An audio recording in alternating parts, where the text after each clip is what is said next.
আচ্ছা, তুই হেলিকপ্টার চালাতে গিয়ে অ্যাক্সিডেন্ট করলি কিভাবে? প্রচন্ড শীত করতেছিল, তাই পাংখা বন্ধ করে দিছিলাম। আচ্ছা বল্টু সাহেব, শুনুন, গতকাল আপনার পাশের বাড়িতে বোমা হামলা হয়েছে, আপনি কি কিছু শুনেছেন? না স্যার, পাশের বাড়ির মানুষের চিৎকার আর বোমা হামলার আওয়াজে আমি কিছুই শুনতে পাইনি। এই নিয়ে তুই 5 বার জেলখানায় আসলি, তোর কি লজ্জা করে না? স্যার, আমি তো মাত্র 5 বার আসছি, কিন্তু আপনি তো প্রত্যেক দিনই আসেন।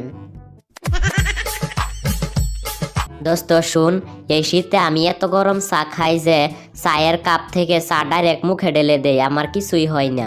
আরে দোস্ত, আমি তো চা পাতা, দুধ, চিনি সবকিছু নিয়ে একদম চুলায় বসে পড়ি, আমারও তো কিছুই হয় না। আচ্ছা স্যার, একটা পোস্টার দেখলাম, আপনারা কয়েকজন সন্ত্রাসীকে খুঁজছেন। ইয়েস, আপনি যদি ওদেরকে কখনো দেখতে পান তাহলে আমাদেরকে জানাবেন। আচ্ছা, আপনারা কি সত্যি সন্ত্রাসীদেরকে ধরতে চান? হ্যাঁ।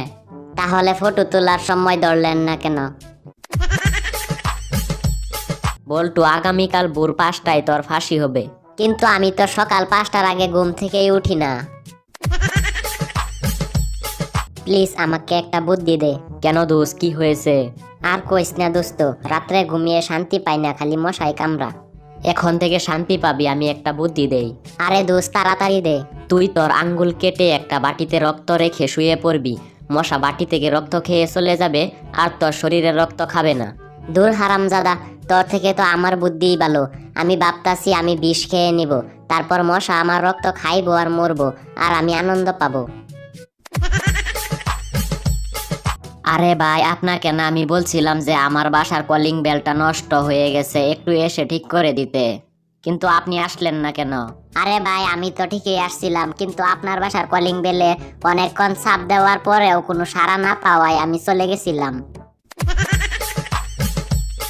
ভাই, দোকানে কেউ আছেন? আরে ভাই, আজব তো, চোখের সামনে লোক থাকতে চোখে দেখেন না, কানা নাকি? না ভাই, আমি কানা না, আসলে আপনি এত চিকুন, আপনারে দেখাই যায় না, কোথায় থাকেন আপনি? বল্টু, বলো তো, ঘুম পেলে আমরা বিছানার কাছে যাই কেন? স্যার, বিছানা আমাদের কাছে কখনো আসে না, তাই আমরাই যাওয়ার চেষ্টা করি। শুনুন, 10,000 টাকা বাড়ি ভাড়া দিয়ে আপনাদের এই বাসায় আমি থাকতে পারবো না। প্রত্যেক দিন রাত্রে আপনার বাসায় আমাকে ইঁদুরের যুদ্ধ দেখতে হয়। আরে মিয়া, 10,000 টাকা বাড়ি ভাড়া দিয়া আপনি ইঁদুরের যুদ্ধ দেখবেন না, তাহলে কি হাতির যুদ্ধ দেখবেন নাকি? বল্টু, বলো তো, একটা খোলা স্থানে যদি কিছু স্বর্ণ রাখা হয় তাহলে সেটার কি হবে? আমাদের মতো কিছু চোরেরা সেটা চুরি করে বেচা কিনা বড়লোক হয়ে যাবে। আচ্ছা বল্টু, তুমি নকল করছিলে কেন? কই স্যার, আমি কখন নকল করলাম? তোমাকে লিখতে বলেছি মানুষের বুকে কয়টা হাড় থাকে, আর তুমি শার্টের বোতাম খুলে বুকের হাড় গুনছিলে, এটাও এক ধরনের নকল। বল্টু, তুমি এমন একটা জিনিসের নাম বলো যার নাম হবে একটা কিন্তু সেটা ভিন্ন ভিন্ন নামে পরিচিত। স্যার, চুল। আচ্ছা, তা বলো তো কি কি? স্যার, যদি মাথায় থাকে তাহলে চুল, আর যদি চোখের উপরে থাকে তাহলে ব্রো, আর ঠোঁটের উপরে থাকলে গুফ, এবং গালে থাকলে বলি দাড়ি, বুকের উপরে থাকলে বলি পশম, এবং প্লিজ পরেরটা বলিস না। আচ্ছা বল্টু, এত বড় বড় বিমানগুলি রং করে কিভাবে? আরে গাদা, এটা বুঝলি না? বিমান যখন আকাশে উড়ে তখন তো বিমান ছোট হয়ে যায়, আর তখনই রং করে। আচ্ছা বল্টু, কম্পিউটার চালু করে কিভাবে? কেন, তুই জানোস না? না। এই জন্যই তো তোরে মানুষ গাদা বলে। যা, রিমোটটা নিয়ে আয়, আমি শিখিয়ে দিব। আচ্ছা বল্টু, আমি যদি আকাশের দিকে লাইট মারি, তুই কি সেই লাইটের আলো বেয়ে বেয়ে আকাশে উঠতে পারবি? অবশ্যই, কিন্তু আমি উঠবো না। কেন? কারণ তুমি যে হারামি। আমি আলু বেয়ে বেয়ে আকাশের মাঝখানে যাওয়ার পর তুমি যদি আলু বন্ধ করে দাও, তাহলে আমার কি অবস্থা হইব? আপনার বাসায় তো সব সুব্যবস্থায় আছে, কিন্তু পানির বিষয়টা তো এখনো জানা হয়নি। আরে ভাই, আমার বাসায় কিন্তু পানির ব্যবস্থাটা অনেক ভালো। শীতকালে ছাদ বেয়ে পানি না পড়লেও বর্ষাকালে ঠিকই ছাদ বেয়ে বেয়ে পানি পড়বেই। দোস্ত জানিস, মেয়েটাকে আমি দ্বিতীয়বার দেখে প্রেমে পড়ে গেছি। কেন, প্রথমবারে কি অসুবিধা ছিল? কারণ প্রথমবার তো জানতাম না যে ও বড় লোকের মেয়ে। দোস্ত জানিস, আমার ওয়াইফের জন্য কারো সামনে মুখ দেখাইতে পারি না, প্রত্যেক রাত্রে নাইট ক্লাবে যাই। আরে কি বলছিস, এ তো খুবই খারাপ কথা। তো নাইট ক্লাবে গিয়ে কি করে? সবার সামনে থেকে আমার টাইনা হেসরে বাড়িতে নিয়ে আসে। বল্টু, সুর সম্পর্কে একটা ভালো উদাহরণ দেও তো। স্যার, সুর পালালে বুদ্ধি বাড়ে, তাই নিজের বুদ্ধি বাড়ানোর জন্য সুরকে সবসময় পালাতে দিতে হবে।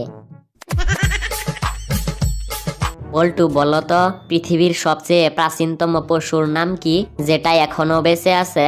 Sir, zebra. কি বলছো, জেব্রা কিভাবে হলো? স্যার, প্রাচীনকালে সব জিনিস ব্ল্যাক এন্ড হোয়াইট ছিল, কিন্তু এখন সব রঙিন হয়ে গেছে। কিন্তু জেব্রাই একমাত্র প্রাণী যেটা কিনা আজও সাদা কালো। দোস্ত জানিস, প্রত্যেক মা বাপের এই একটা কমন ডায়লগ থাকে। কি ডায়লগ? এই তো, প্রত্যেক মা বাবাই বলে আমার ছেলের মাথা ভালো কিন্তু পড়াশোনা করে না। এই ছেলে, তুমি কতবার ফেল করেছো? স্যার, একবারও না। তাহলে তুমি 3 বছর যাবত ক্লাস 9-এ কি করছো? স্যার, ফেল করার ভয়ে আমি 3 বছর ধরে কোনো পরীক্ষা দিতেছি না, তাই ক্লাস 9 আমার জীবনের সঙ্গী হয়ে রয়ে গেল। দোস্ত, আমি পান খাইছি, এখন পানের সিপটি কোথায় ফালামু? ওই যে লোকটা যাইতাছে ওর পকেটে ফেলে দে। কি বলছিস? ওই লোকটা যদি টের পেয়ে যায় তাহলে আমারে মারবো। আরে দোস্ত, ওই লোকটার পকেটে একটু আগে আমিও ফেলেছি, তুই কি টের পেয়েছিলি? বল্টু, তুমি কি তোমার হাতের লেখা সুন্দর করতে পারো না? এত জঘন্য আর অশ্লীল কেন? আমি কিছুই ধরতে পারি না। স্যার, বড় বড় ডাক্তারদের হাতের লেখা অশ্লীল এবং জঘন্য থাকে, তাই আমিও অশ্লীল ও জঘন্য হাতের লেখা লেখি। আমিও ডাক্তার হওয়ার চেষ্টা করতেছি। আচ্ছা বল্টু, বলো তো কৃপণ কাকে বলে? যাকে 100টা মেসেজ করার পরেও কোনো রিপ্লাই দেয় না, তাকে কৃপণ বলে। ভেরি গুড, একটা উদাহরণ দেও তো। আপনার মেয়ে এটার একটা জলজন্ত উদাহরণ স্যার। আরে বল্টু, তোর গাল এমন টমেটোর মতো লাল হলো কেন? আরে আর বলিস না, এক ভিক্ষুককে 5 টাকা দান করতে গিয়ে আমার এই অবস্থা হলো। আরে কি বলছিস, এটা আবার কি করে হলো? আরে বেটা, ভিক্ষুকের প্লেটে লেখা ছিল অযথা 5 টাকার কয়েন ফেলে এখানে শব্দ করবেন না, আপনি চাইলে 50 অথবা 100 টাকার নোট দিয়ে সহযোগিতা করতে পারেন। আর 5 টাকার কয়েন দিয়ে সহযোগিতা করতে গিয়ে আমার গালটা টমেটোর মতো লাল হয়ে গিয়েছে। বল্টু, জানিস আমি সূর্য দেখেই বলে দিতে পারি যে কয়টা বাজে। আর আমি সূর্য না দেখে বলে দিতে পারি। কিভাবে? আরে ঘড়ি দেখে। বল্টু, তুমি কি আমার করা প্রশ্ন শুনে ভয় পেয়েছো? না স্যার, আমি আপনার করা প্রশ্ন শুনে ভয় পাইনি, আমি তো আমার উত্তর দিতে ভয় পাচ্ছি, কারণ জানেনই তো আমার উত্তর কেমন হয়। ডাক্তার, আমাকে তাড়াতাড়ি ওষুধ দেন, দাঁতের ব্যথায় সারা রাত ঘুমোতে পারি নাই। ও তাই নাকি? আপনাকে তো আমি খুঁজতেছি। কেন? কারণ আমার একজন নাইট গার্ডের দরকার ছিল। কিরে, তোর পরীক্ষা কেমন হলো? পরীক্ষা ভালো হয়নি রে, তবে 5 নম্বর নিশ্চিত পাবো। কিভাবে? পরিষ্কার পরিচ্ছন্নতার জন্য ছিল 5 নম্বর, তাই আমি পরীক্ষার খাতায় কলমের একটা আঁচড়ও দেইনি, তাই 5 নম্বর নিশ্চিত পাবো। কি বলছিস? আমিও তো তোর মতো পরীক্ষার খাতায় কলমের একটা আঁচড়ও দেইনি। আমাদের দুইজনের খাতায় একই রকম দেখলে স্যারে তো মনে করবে আমরা নকল করেছি। বল্টু, তোর ছোট ভাইটা এখন কি করছে? কিছুদিন আগে একটা কাপড়ের দোকান খুলছিল, এখন জেলে আছে। জেলে কেন? কারণ দোকানটা খুলেছিল হাতুড়ি দিয়ে, তালাটা ভেঙে। বল্টু, বলো তো প্রত্যেক দিন বাদাম খেলে কি হয়? স্যার, প্রত্যেক দিন বাদাম খেলে বাদাম শেষ হয়ে যায়। তুই স্কুলেও আসবি না, তাহলে স্কুলটাও শেষ হয়ে যাবে। আমার চিকিৎসায় কাম হয়েছে তো? আপনি হেঁটে সব জায়গায় যেতে পারছেন? পারছি মানে যেতেই হচ্ছে, কারণ আপনার চিকিৎসার বিল দিতে গিয়ে আমাকে আমার গাড়িটাই বেচতে হলো। দোস্ত, একটা ইংরাজি নিয়ে সমস্যায় পড়ছি, একটু হেল্প কর। কি সমস্যাটা কি? আই এম গোয়িং এর অর্থ কি? আমি যাচ্ছি। আগে উত্তরটা দিয়ে যা। এর আগে আরো 20 জনরে জিগাইছি, সবাই একই কথা কইছে, কেউই পারে নাই। আজকে আমার মোবাইলে একটি অদ্ভুত মেসেজ এসেছে। মেসেজটি আসার সঙ্গে সঙ্গে আমার মোবাইলটি বন্ধ হয়ে গেছে। কি বলছিস? তার মেসেজে কি লেখা ছিল? মেসেজে লেখা ছিল ব্যাটারি লো। তাহলে মেসেজটা তাড়াতাড়ি আমার কাছে পাঠিয়ে দে, আমি ওই মেসেজটি সবার কাছে পাঠিয়ে সবার মোবাইল বন্ধ করে দেব। এই টমি টমি। ভাই, আপনি কি আপনার কুকুরকে খুঁজছেন? না ভাই, আমি আমার বন্ধুকে খুঁজছি। ওর নাম টগর মিত্র, তো তাই আমি ওকে সংক্ষেপে টমি বলে ডাকি। ভাগ্যিস আমার আপনার মতো কোনো বন্ধু নেই। কেন, কি হয়েছে? না মানে আমার নাম হচ্ছে মাসুদ গিয়াস, প্লিজ সংক্ষেপে বলবেন না। দোস্ত জানিস, আমি ছোটবেলায় একবার 5 তলা থেকে নিচে পড়ে গেছিলাম। কি বলছিস? তারপর তারপর কি হলো? তুই কি মরে গিয়েছিলি? কি জানি, ছোটবেলার কথা কি আর এখন মনে আছে?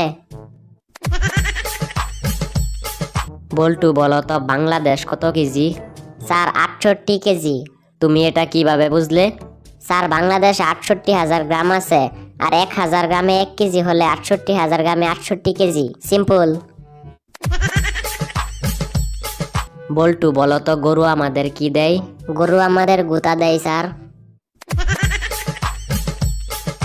বল্টু, যদি তোমার সামনে একদিকে কিছু টাকা রাখা হয় আর অন্যদিকে কিছু জ্ঞান রাখা হয়, তাহলে তুমি কোনটি নিবে? স্যার, আমি অবশ্যই টাকাই নিব। আমি হলে তো জ্ঞানই নিতাম। যার যেটার অভাব সে তো সেটাই নিবে।